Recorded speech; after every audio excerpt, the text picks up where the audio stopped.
Hello to everyone.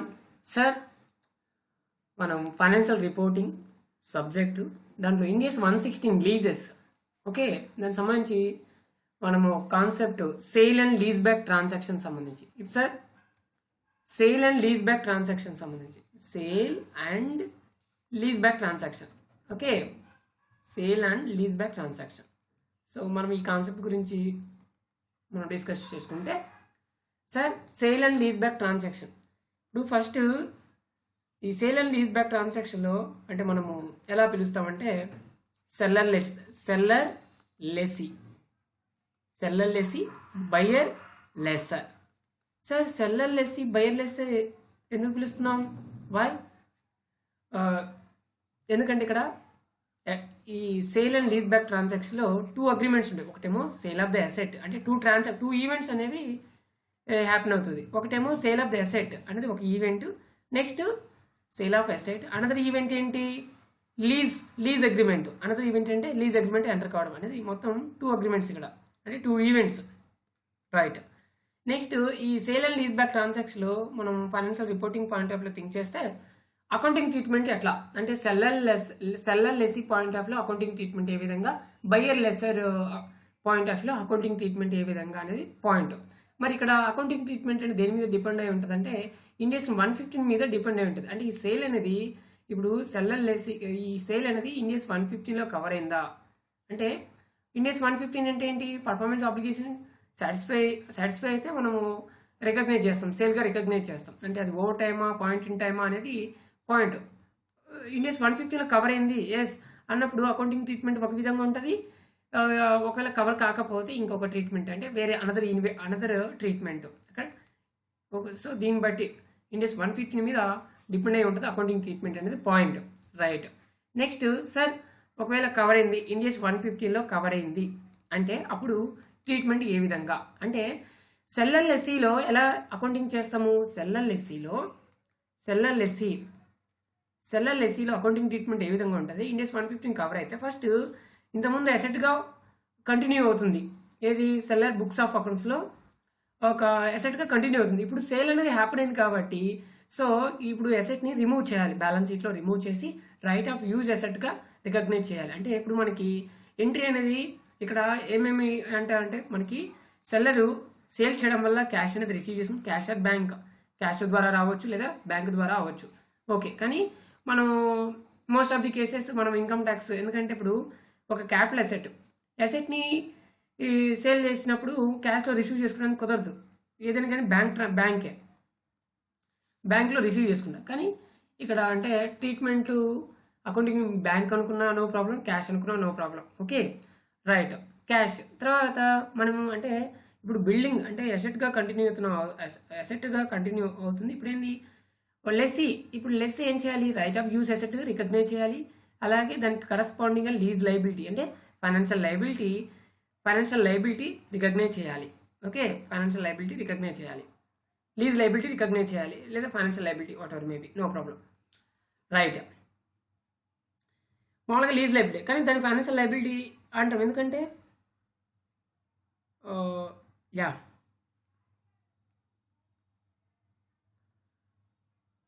Next sir ఇప్పుడు rights transfer చేస్తున్నాం. Rights ఏ విధంగా ట్రాన్స్ఫర్ చేస్తున్నాము, ట్రాన్స్ఫర్ చేస్తున్నాము అలాగే రిటైన్ చేస్తున్నాము. రిటైన్ దేనికోసము రైట్స్ అనేవి రిటైన్ చేస్తున్నాం దేనికి సంబంధించి రైట్ ఆఫ్ యూజ్ అసెట్ సంబంధించి రైట్స్ ట్రాన్స్ఫర్ చేస్తున్నాం అసెట్ సంబంధించి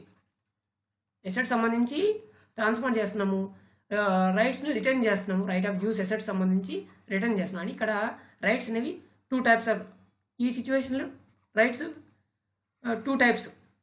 మరి ఈ 2 టైప్స్లో ఏ రైట్ని మనము సెల్లర్ లెస్సీ బుక్స్ ఆఫ్ అకౌంట్స్లో రికగ్నైజ్ చేయాలి అనేది పాయింట్. మరి ఇక్కడ ఏంటంటే rights transfer to the buyer లెస్సర్కి ట్రాన్స్ఫర్ చేసిన రైట్స్ అనేవి మనం రికగ్నైజ్ చేయాలి. మనం అంటే ఇక్కడ ఎవరు సెల్లర్ లెస్సీ రికగ్నైజ్ చేయాలి అనేది పాయింట్. ఇక్కడ సెల్లర్ లెస్సీ మరి ఈ రైట్స్ అలాగే ఈ రైట్ ఆఫ్ యూజ్ అసెట్ ఏ విధంగా రికగ్నైజ్ చేయాలి, ఏ విధంగా రికగ్నైజ్ అంటే proportionate of lease payments okay. Proportionate of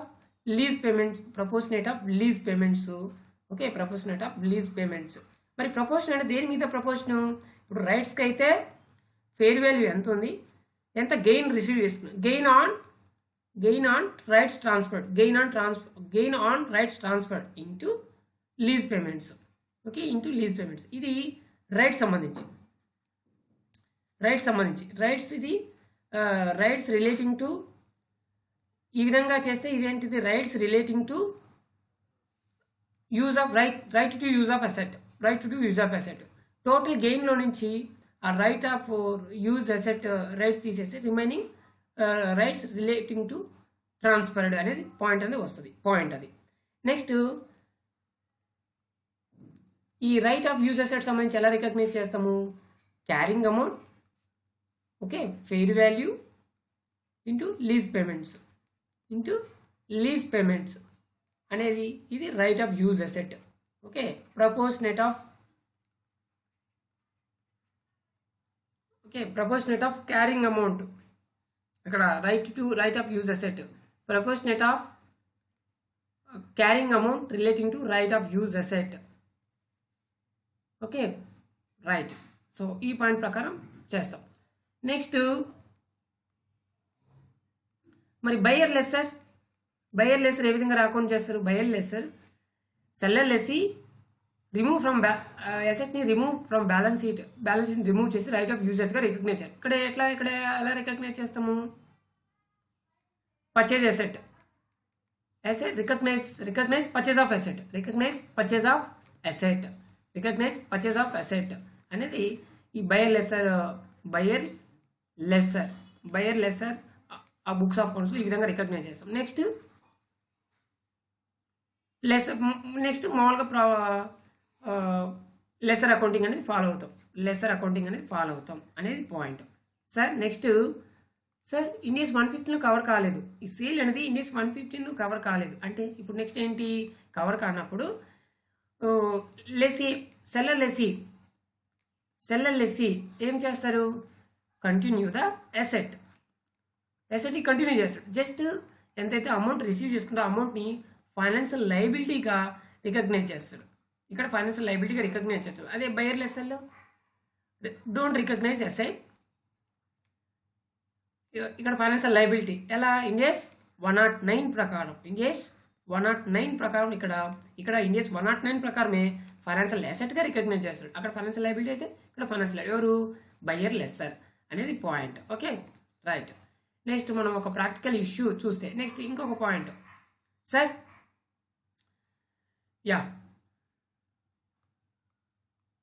next previously చెప్పిన దానికే ఇండియస్ 115 కవర్ అయినప్పుడు buyer lessor after at the time of commencement అప్పుడు జస్ట్ మనం ఏదైతే అసెట్ని పర్చేస్ ఆఫ్ అసెట్గా రికగ్నైజ్ చేస్తాము. తర్వాత నెక్స్ట్ ఆఫ్టర్ ద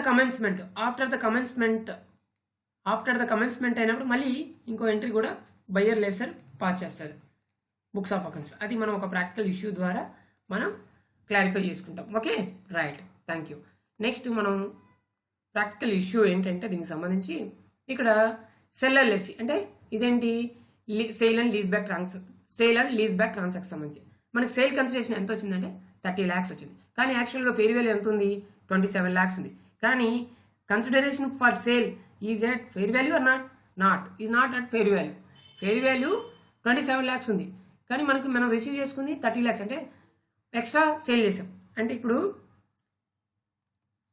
ఇంకో పాయింట్ ఏంటంటే ఈ ప్రాక్టికల్ ఇష్యూ ద్వారా మనం ఒక కాన్సెప్ట్ దానికి రిలేటెడ్ పాయింట్ ఏంటంటే సార్ సేల్ కన్సిడరేషన్ ఫర్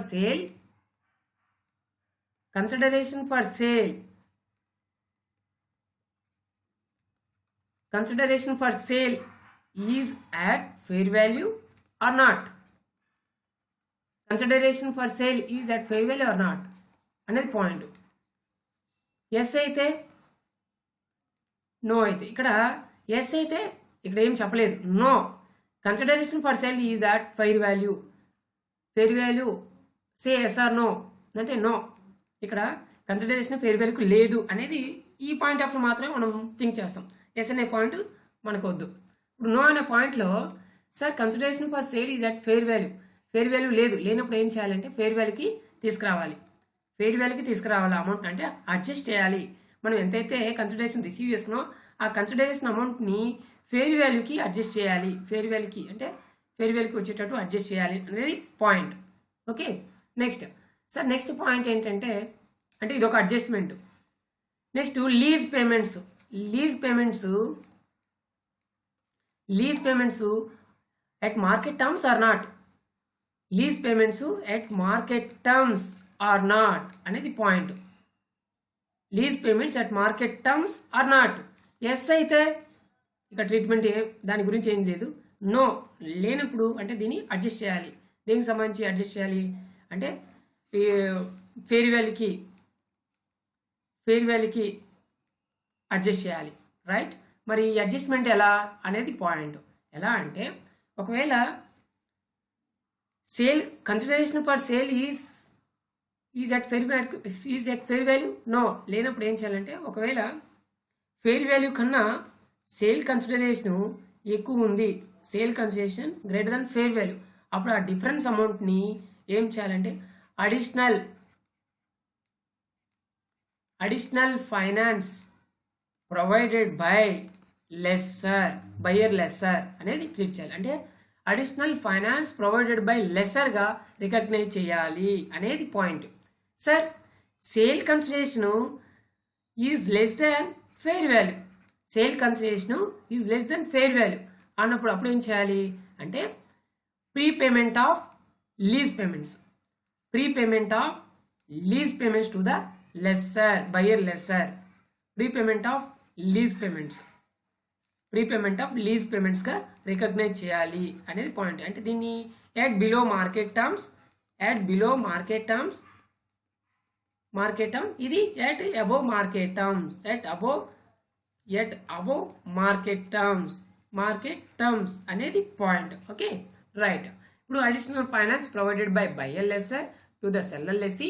ఇక్కడ prepayment of lease payments to the buyer lessor, prepayment of lease payments done by seller lessee to the buyer lessor అనేది పాయింట్ ఇక్కడ. Okay, right. ఇప్పుడు మనం ఆ ప్రాక్టికల్ ఇష్యూస్ సంబంధించి మనం entry అనేది ఏ విధంగా పాస్ చేయాలి, ఇన్ఫర్మేషన్ ఏంటి అనేది మనం తెలుసుకుంటాం. Right sir, total 30 lakhs amount. మరి అంటే సేల్ కన్సెషన్ 30 lakhs, మరి ఫెయిర్ వాల్యూ ఇప్పుడు ఎట్ అబోవ్ మార్కెట్ టర్మ్స్ అంటే సేల్ కన్సిడరేషన్ 30 lakhs, కానీ ఫెయిర్ వాల్యూ ఎంత 27 lakhs. అంటే డిఫరెన్స్ అమౌంట్ ఏంటి 3 lakhs డిఫరెన్స్. ఈ 3 lakhs ఏంటి additional finance provided by buyer lesser. Okay, buyer lessor to the seller lessee అనేది పాయింట్. ఈ 3 lakhs. Okay, right. నెక్స్ట్ మనం అకౌంటింగ్ ట్రీట్మెంట్ మనం చేస్తే దీనికి సంబంధించి రైట్. సార్ మామూలుగా ప్రాబ్లం ఏంటి 27 lakhs fair value, carrying amount మాత్రం 15 lakhs ఉంది, యాన్యువల్ లీజ్ పేమెంట్స్ మాత్రం 2 lakhs, ఇంప్లిసిట్ ఇంట్రెస్ట్ రేట్ మాత్రం 12%. మొత్తం లీజ్ టర్మ్ ఎంత అంటే 20 years, అలాగే ఇండియస్ 150లో కవర్ అయింది. ఇప్పుడు అకౌంటింగ్ ట్రీట్మెంట్ ఏంటి అనేది పాయింట్. ఓకే, తర్వాత నెక్స్ట్ ఇక్కడ next buyer lessor classifies the lease of building as an operating lease. మామూలుగా మనము ఆపరేటింగ్ లీజ్ ఏఎస్లో కానీ ఆపరేటింగ్ లీజ్ అని ఇక్కడ ఇది ఆపరేటింగ్ లీజ్ సంబంధించి sale and lease back transaction సంబంధించి ట్రీట్మెంట్. మరి దీనికి సంబంధించి ఇప్పుడు అకౌంటింగ్ ట్రీట్మెంట్ సార్ ఇప్పుడు ఇది ఇండియస్ 150 కవర్ అయింది. సో ఇప్పుడు లెస్సీ బుక్స్ ఆఫ్ అకౌంట్స్లో అకౌంటింగ్ ట్రీట్మెంట్ అనేది అకౌంటింగ్ ఎంట్రీ అనేది పాస్ చేయాలి. Books of accounts at the commencement of lease.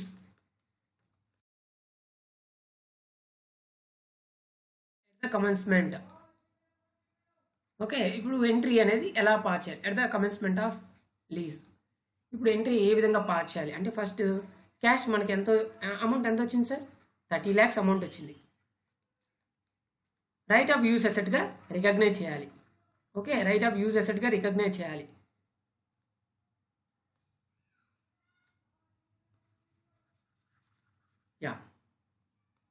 Right of use asset. Okay, recognise చేయాలి. మరి ఇక్కడ అమౌంట్ ఎంత? Okay, amount. నెక్స్ట్ సార్ బిల్డింగ్ని రిమూవ్ చేస్తున్నాం అంటే బిల్డింగ్ ఎంత క్యారింగ్ అమౌంట్కి రికగ్నైజ్ చేయాలి. క్యారింగ్ అమౌంట్ ఎంత ఉంది ఇక్కడ? 15 lakhs ఉంది. Okay, right. నెక్స్ట్ ఫైనాన్షియల్ లయబిలిటీని రికగ్నైజ్ చేయాలి అంటే లీజ్ లయబిలిటీ, ఫైనాన్షియల్ లయబిలిటీని రికగ్నైజ్. నెక్స్ట్ గెయిన్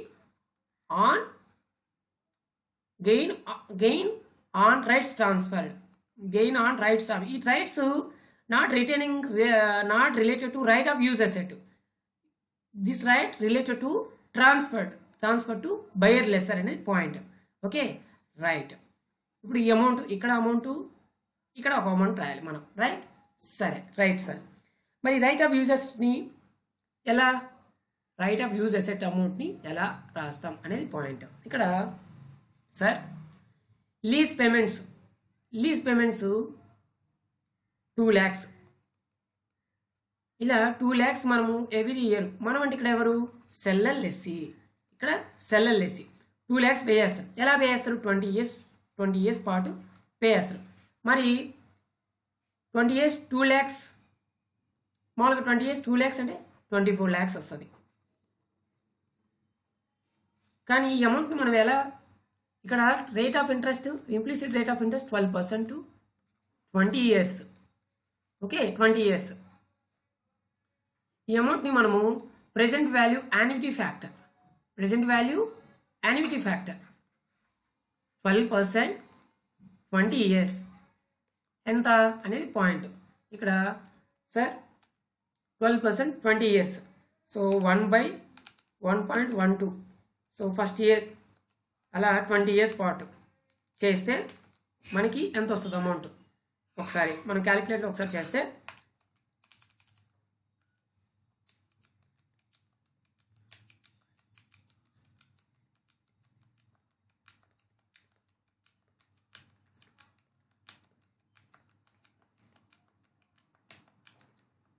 సార్ 7.469 వచ్చింది. 7.469. సో 7.469 అనేది వచ్చింది. ఓకే, ఈ 7.469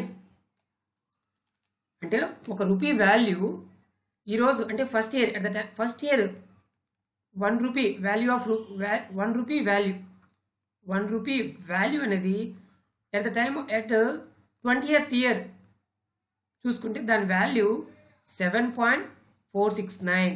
అంటే ఇప్పుడు 2 lakhs into 7.469.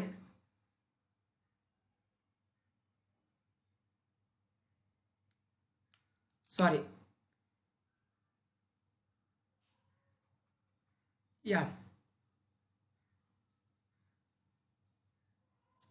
7.469. So 20 lakhs, sorry 2 lakhs into 7.469 మొత్తం టోటల్ అమౌంట్ ఎంత? 14,93,800. ఓకే, అంటే 20th yearలో ఎంతో కొంత అమౌంట్, ఆ అమౌంట్ని ఇప్పుడు present value first year present వాల్యూకి రికగ్నైజ్ చేస్తాం. ఇక్కడ మనం 2 lakhs అమౌంట్ని పే చేసుకుంటే వెళ్తే 24 lakhs వస్తుంది. కానీ ఇక్కడ పాయింట్ ప్రెజెంట్ వాల్యూకి అంటే ప్రెజెంట్ వాల్యూ ఆఫ్, ఇప్పుడు లీజ్ లయబిలిటీ అంటే ఏంటి సార్? లీజ్ లయబిలిటీ మనం రికగ్నైజ్ చేయాలి. ఎంత? మామూలుగా present value of minimum lease payments, ఇక్కడ present value of minimum lease payments అంటే 2 lakhs into 7.469. Present value minimum lease payments ఎంత? 14,93,800. కానీ ఇక్కడ అమౌంట్ 30 lakhsకి అంటే సేల్ అనేది 30 lakhsకి, కానీ యాక్చువల్గా ఫెయిర్ వాల్యూ 27 lakhs అంటే 3 lakhs అడిషనల్ ఫైనాన్స్ ప్రొవైడ్ చేశారు. అంటే 14,93,800 మైనస్ 3 lakhs ఆల్రెడీ ఫైనాన్స్ అనేది ప్రొవైడ్ చేశారు. సో రిమైనింగ్ లీజ్ లయబిలిటీ ఎంత అంటే ఈ పాయింట్ ఆఫ్ వ్యూ 11,93,800. సో మనం రౌండ్ ఫిగర్ కోసం రౌండింగ్ ఆఫ్ కోసం 11,94,000 ఇది అనేది లీజ్ లయబిలిటీ. అంటే లీజ్ లయబిలిటీ అంటే ఫైనాన్షియల్ లయబిలిటీగా క్రియేట్ చేయాలి, రికగ్నైజ్ చేయాలి అనేది పాయింట్. Okay, right. 11,94,000 సార్. మనకి ఇందాక మనం క్యాష్ 30 lakhs వచ్చింది, రైట్ ఆఫ్ యూజ్ అసెట్ అనేది రికగ్నైజ్ చేయాలి, ఫైనాన్షియల్ లీజ్ లయబిలిటీ ఎంట్రీ పర్చేసింగ్లో ఫైనాన్షియల్ లీజ్ లయబిలిటీ 11,94,000. ఇప్పుడు మనం రెండు మిగిలినాయి. ఒకటి రైట్ ఆఫ్ యూజ్ అసెట్ ఎంత అమౌంట్ రికగ్నైజ్ చేయాలి, అలాగే gain on rights transferred amount, ఆ రెండు అమౌంట్ రికగ్నైజ్ చేయాలి. మరి ఇప్పుడు నెక్స్ట్ రైట్ ఆఫ్ యూజ్ అసెట్కి రైట్ ఆఫ్ యూజ్ అసెట్ ఎంత అంటే proportionate of remaining carrying amounts, proportionate of carrying amounts, okay, proportionate of annual lease payments అని ఇక్కడ రికగ్నైజ్ చేస్తాం. మరి ఇక్కడ క్యారింగ్ అమౌంట్ ఎంత ఉంది, 15 lakhs క్యారింగ్ అమౌంట్, అలాగే ఫెయిర్ వాల్యూ ఎంత 27 lakhs, lease payments 11,94,000, 11,94,000, okay, 15 lakhs 27 lakhs.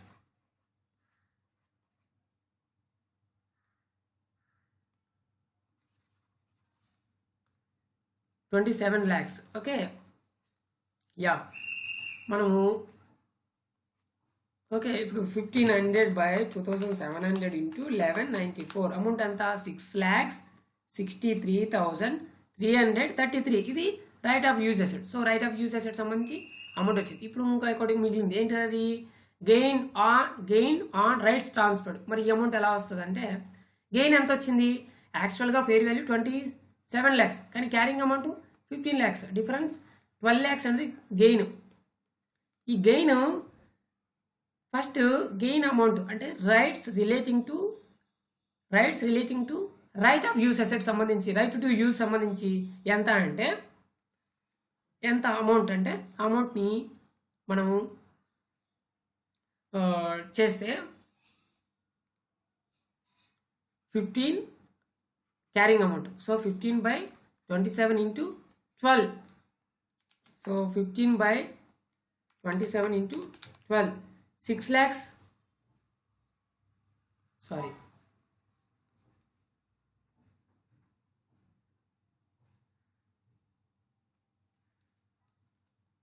yeah,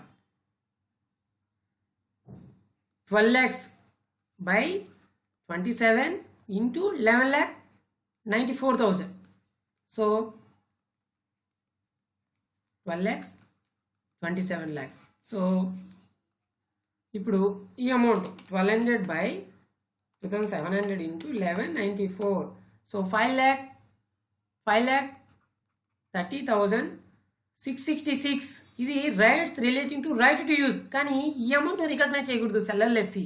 ఏ అమౌంట్ రికగ్నైజ్ చేయాలి, 12 lakhsలో నుంచి 530,666 అమౌంట్ తీసేసి 6,69,334 ఈ అమౌంట్ని seller lessee gains on rights transferred amount కింద రికగ్నైజ్ చేయాలి అనేది పాయింట్. Okay, 6,69,334, right.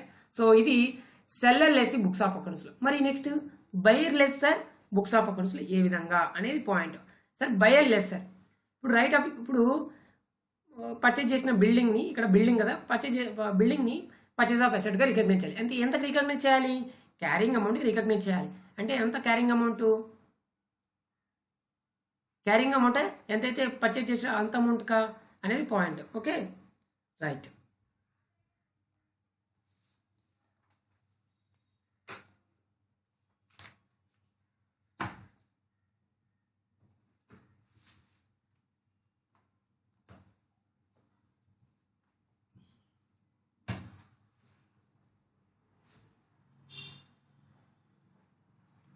ఎంత అమౌంట్కి, క్యారింగ్ అమౌంట్ కా ఫెయిర్ వాల్యూ అంటే ఇక్కడ ఫెయిర్ వాల్యూకి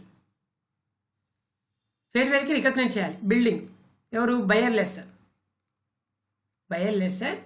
ఫెయిర్ వాల్యూకి రికగ్నైజ్ చేయాలి బిల్డింగ్. ఎంత, 27 lakhsకి రికగ్నైజ్ చేయాలి అనేది పాయింట్. 27 lakhs. ఓకే, నెక్స్ట్ ఇక్కడ క్యాష్ ఎంత పే చేస్తున్నారు, ఈయన 30 lakhs పే చేస్తున్నారు. ఈ 3 lakhs అమౌంట్ ఏంటి, 3 lakhs ఇతనికి ఏంటి, అడిషనల్ ఫైనాన్స్ ప్రొవైడ్ చేస్తున్నారు. సో ఫైనాన్షియల్ అసెట్ ఎంత, 3 lakhs.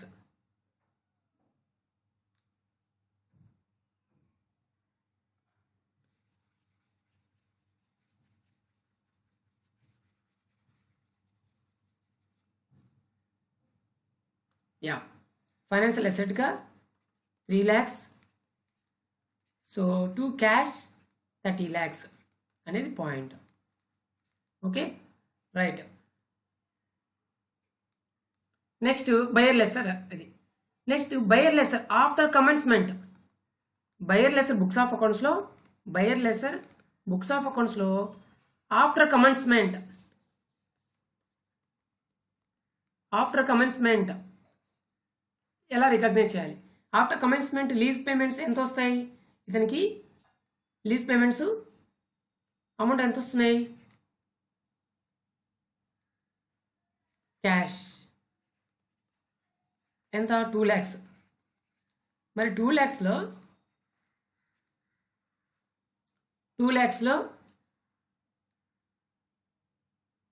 లీజ్ పేమెంట్ సంబంధించి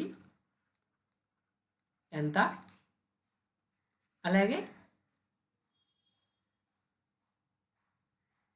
లీజ్ పేమెంట్ సంబంధించి అమౌంట్ ఎంత, పాయింట్. నెక్స్ట్ ఫైనాన్షియల్ ఇన్కమ్ ఎంత, ఫైనాన్స్ ఇన్కమ్ ఎంత, నెక్స్ట్ ఫైనాన్స్ అసెట్ ఎంత. ఇంతకుముందు ఫైనాన్షియల్ అసెట్ 3 lakhsగా రికగ్నైజ్ చేసాం, ఇప్పుడు ఫైనాన్షియల్ అసెట్లో నుంచి అమౌంట్ వస్తుంది కదా, ఫైనాన్స్ అసెట్గా ఎంత అనేది పాయింట్. ఇక్కడ 3 అమౌంట్లు, ఇక్కడ 3 అమౌంట్స్. ఇప్పుడు లీజ్ పేమెంట్స్ ఇందాక 11,94,000 అంటే 11,94,000 అనేది 11,94,000 12% చొప్పున 20 years అంటే 12% అంటే 7.469. ఇక్కడ 1 రూపీకి ఎంత? ఇప్పుడు 7.469 11,94,000. మరి 1 రూపీకి ఎంత అంటే, so 11,94,000 by 7.469. Total annual lease payments ఎంత? 1,59,860 అనేది యాన్యువల్ లీజ్ పేమెంట్స్. మరి యాక్చువల్గా పే చేసే అమౌంట్ ఎంత? 2 lakhs. ఎవరు పే చేస్తున్నారు 2 lakhs అంటే? 2 lakhs డిఫరెన్స్ ఎంత అంటే 2 lakhs minus 1,59,860, 40,140 అనేది ఇక్కడ డిఫరెన్స్ అమౌంట్. Okay, right. ఈ 40,140 అనేది 40,140 మీద మనకి ఎంత పర్సెంటేజ్? 40,140. ఈ 3 lakhsలో మనకి ఫైనాన్స్ ఇన్కమ్ ఎంత వస్తుంది? 3 lakhs ఇంటూ 12% అంటే 36,000 అనేది ఫైనాన్స్ ఇన్కమ్. కానీ ఫైనాన్షియల్ అసెట్ ఎంత? మొత్తం టోటల్ 40,140, దాంట్లో 36,000 మనకి ఫైనాన్స్ ఇన్కమ్ అయితే 4,140 అనేది financial asset. Okay, right.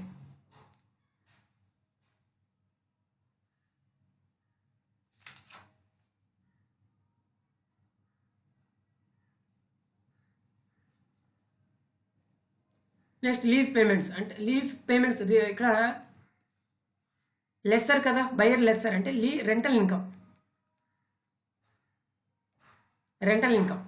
1,59,860. So 1,59,860 plus 36,000 plus 4,140. So total 2 lakhs. ఇది after commencement buyer lessor books of అకౌంట్స్లో అనేది ఇక్కడ ఈ విధంగా. సో ఇది sale and lease back transaction సంబంధించి. Okay, right. Thank you.